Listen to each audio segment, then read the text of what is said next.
Rick Allison at the Independent Weekly. He was actually on the board at one time. You know, he lends a certain air of credibility to an organization if he is quote unquote there. You know, he's 12 years as a city council member and owns a business, runs a newspaper. You know, that may be reach out and ask Sandy Sansing to there's a lot of people in the community that would help the credibility. And of course, our discussion right now may be for naught. I just don't know. But certainly that you're sitting beside, ladies and gentlemen. You know the two people that are sitting here believes in transparency and accountability. Yes. And I think it's absolutely, in every single, all the way down to your last penny that gets spent by government, it should be transparent. It should be accountable.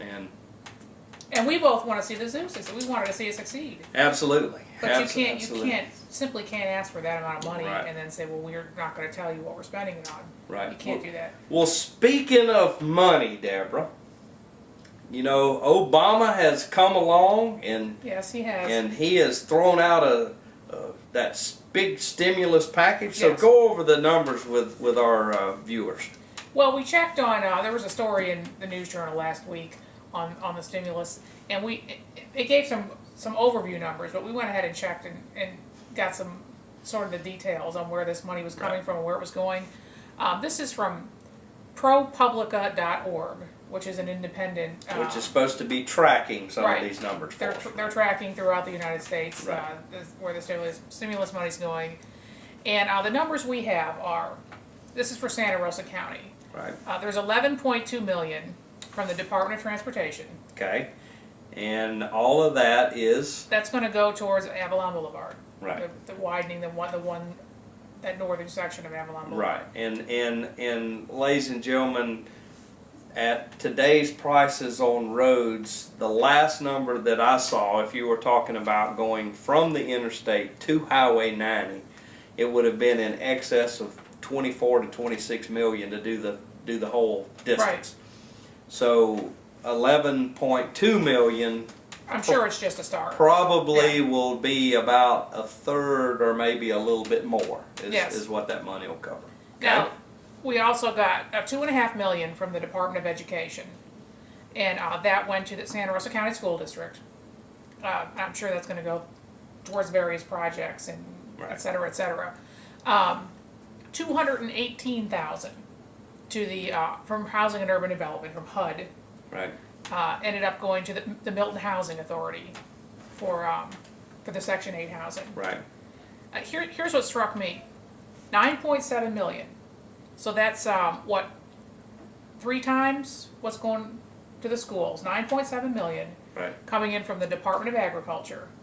Every penny of it is going towards single-family housing loans. Right.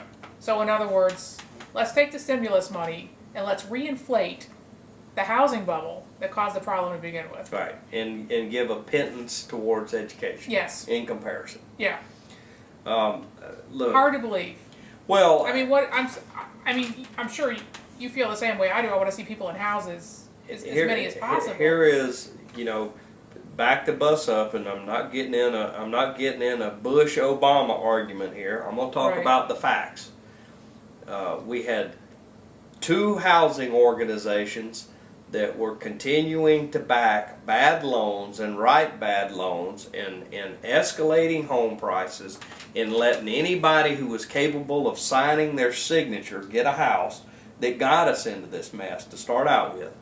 And here we go again. The majority of this stimulus money is going to go to help single family homes again. Right. And which, you have to, I think it's a kindergartner could figure out it's going to jack the price of the homes up.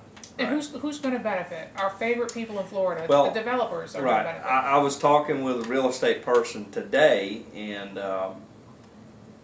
anything over 160,000 for a house, there's hardly anybody out there that can qualify for it right now.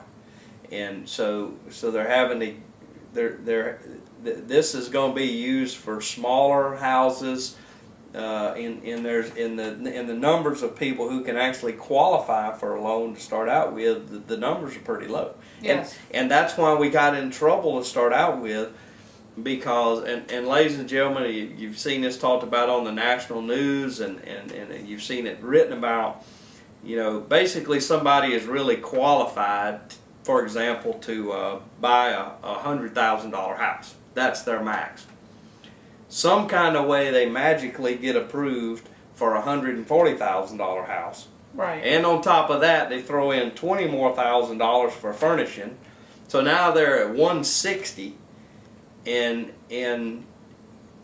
every month they barely are able to make the payment on that. And the first little hiccup, the first extra medical bill, the first car that quits working, then they're in trouble. And that's what got us into this place. And I'm with you. You know, this seems completely backwards to me. Well, it's going towards guaranteed loans, and then it says it also will go towards helping with the down payment. Right. And again, I don't have a problem with helping people out who want to do that. My problem is that this is going to once again inflate the housing price bubble.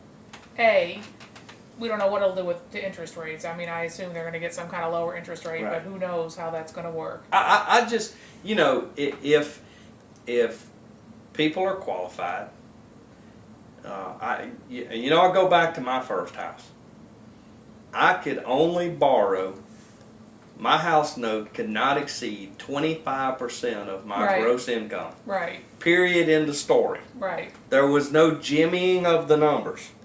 25%, period, end of story, and I had to furnish them an insurance policy before they would sign off on the loan so I could start building the house. Right.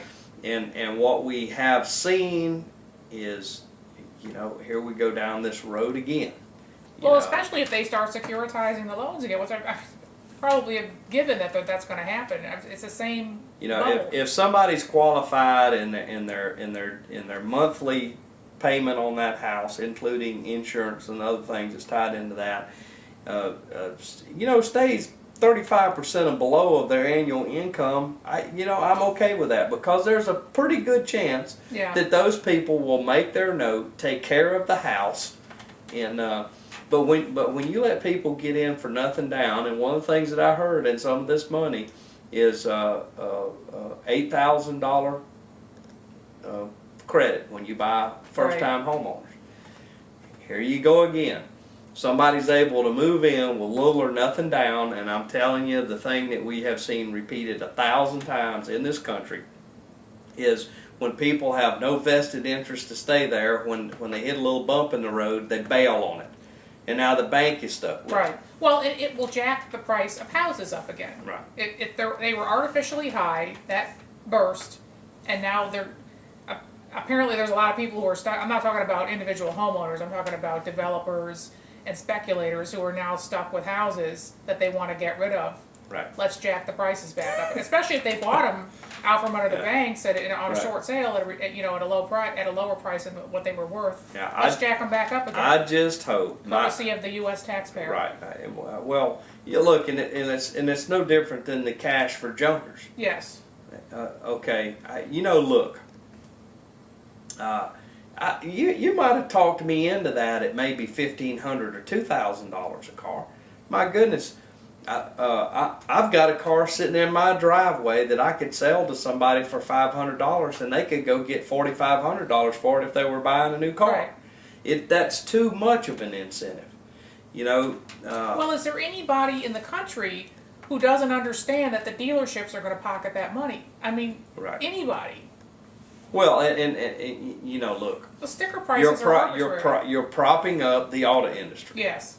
And ladies and gentlemen, we'll talk about federal issues here for a minute. We know who helped Obama become president. That was Detroit and the many unions that helped him get there.